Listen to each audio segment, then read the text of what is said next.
बिस्मिल्लाहिर्रहमानिर्रहीम। अस्सलाम वालेकुम। Welcome to my channel Sabir Shafiq. आज न्यू टॉपिक के साथ एक्सेल पे मैं आपको एरर एंड सॉल्यूशंस के बारे में कुछ वर्किंग हम करेंगे।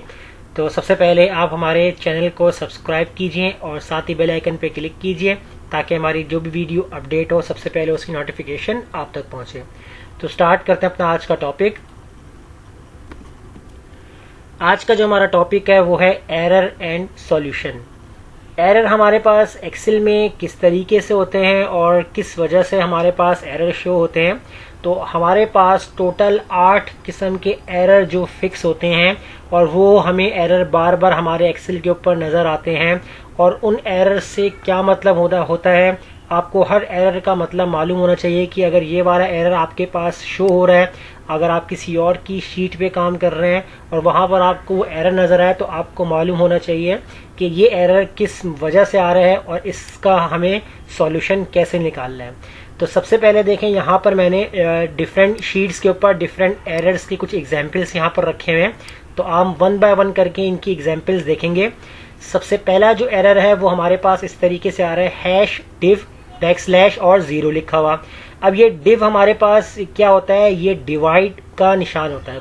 यानी कि अगर आप किसी भी सेल वैल्यू को 0 से डिवाइड करते हैं तो वो इस तरीके से एरर आपके पास शो हो जाता है।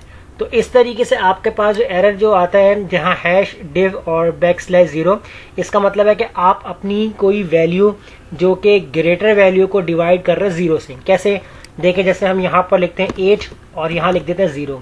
अब यहाँ इक्वल लगाते हैं हम, this cell divided by this, enter करते हैं तो देखें आपके पास एरर आ गया, क्योंकि 0 से डिवाइड नहीं कर सकते आप। अगर आप यहाँ से 0 को डिलीट भी कर देंगे तब भी वो आपको एरर ही देगा, क्योंकि यहाँ अगर कुछ नहीं लिखा तो इसका मतलब 0 ही है। तो ये एरर इस वजह से आता है कि आप हमेशा 0 से अगर कोई डिवाइड करेंगे तो ये एरर आपके पास शो हो जाएगा। अब हम सेकेंड एरर की तरफ चलते हैं। सेकेंड एरर में देखें आपके पास जो एरर है वो लिखा हुआ आ रहा है इस तरीके से, नेम।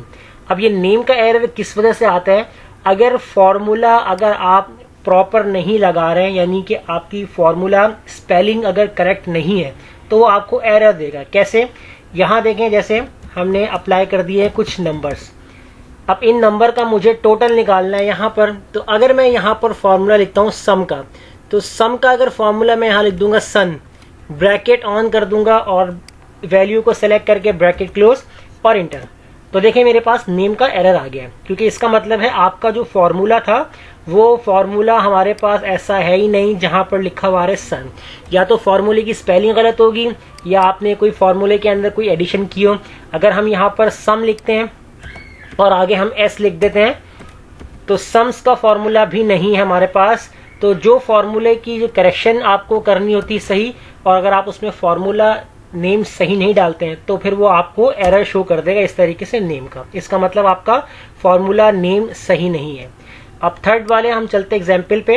अब एक हमारे पास एरर आता है कुछ इस तरीके से, जिसमें हैश एन और ये स्लैश ए, यानी कि अगर आपके पास कोई भी वैल्यू जो आपने यहाँ पर सेल्स में लिखी हुई है, इन वैल्यूज में अगर आपका कोई भी एक सेल किसी और सेल से कनेक्ट हो और उधर यह फॉर्मूला लगा हुआ हो तो वो अप्लाई नहीं करेगा। जैसे हम इसको हटाते हैं, अब यहाँ जैसे इस सेल का फॉर्मूला किसी और से लिंक हो, हमने सेल टू सेल लिंक दिया हुआ हो, और अगर हम यहाँ पर टोटल करते हैं सम का फॉर्मूला, इसको सेलेक्ट कर लेते हैं, ब्रैकेट क्लोज करते हैं, एंटर, तो देखें हमारे पास NA का एरर आ जाएगा।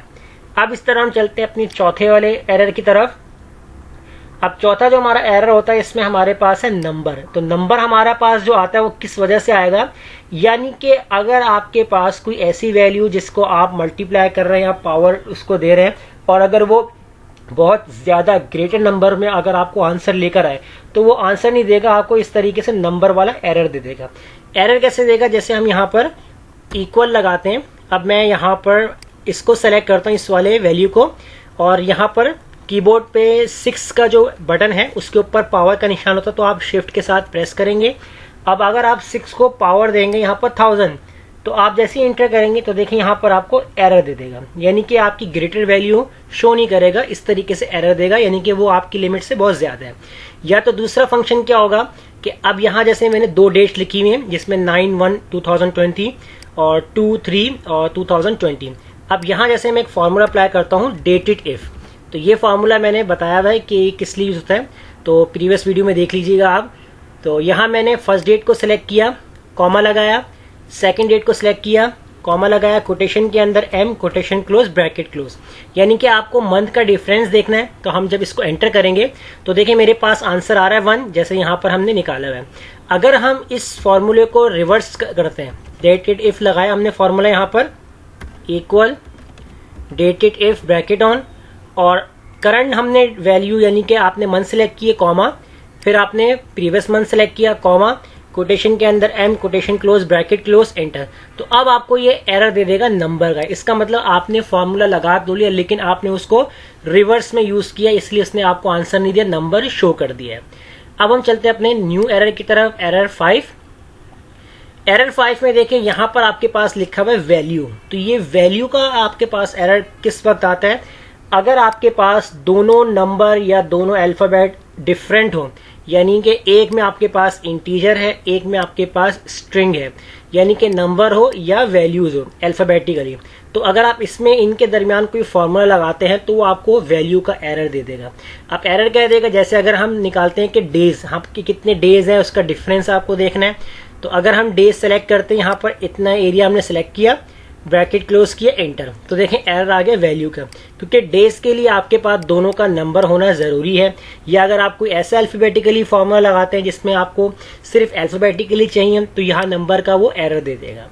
फिर हम चलते हैं हमारे नेक्स्ट एरर की तरफ, 6, यानी कि 6 एरर में हमारे पास शो हो रहा है यहाँ पर रेफरेंस, हैश REF और एक्सक्लेमेशन मार्क। तो ये रेफरेंस का एरर आपके पास कब आता है, अब चले यहाँ हम इसकी भी एग्जाम्पल देखते हैं। आपने यहाँ पर कुछ नंबर इस तरीके से रॉ वाइज टाइप किए में, अगर आप यहाँ पर फॉर्मूला लगाते हैं इक्वल, हर सेल को आपने प्लस करवा दी इस तरीके से।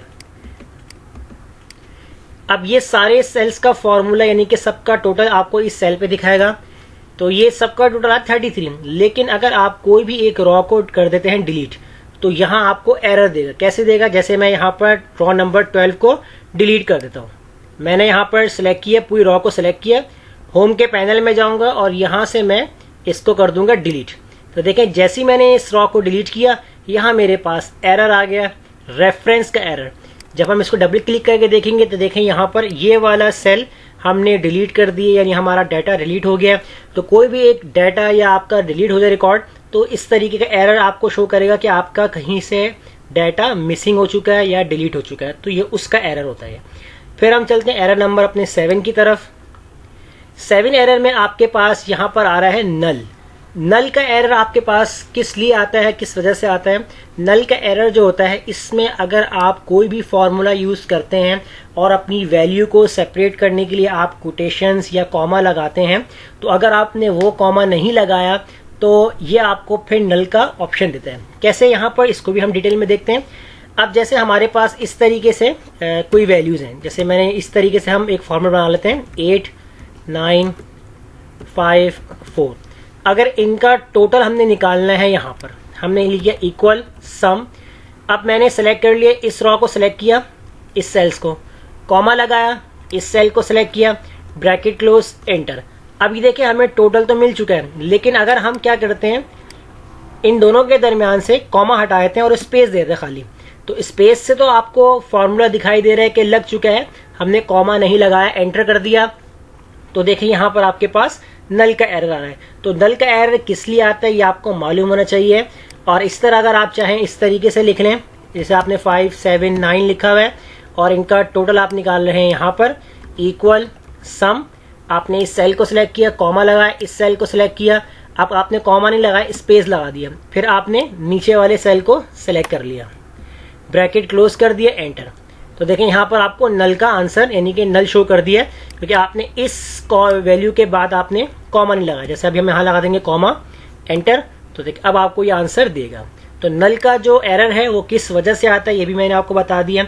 अब उसके बाद जो हमारा लास्ट एरर है, वो लास्ट एरर क्या है, इस तरीके से हमारे पास हैश का शो हो जाना।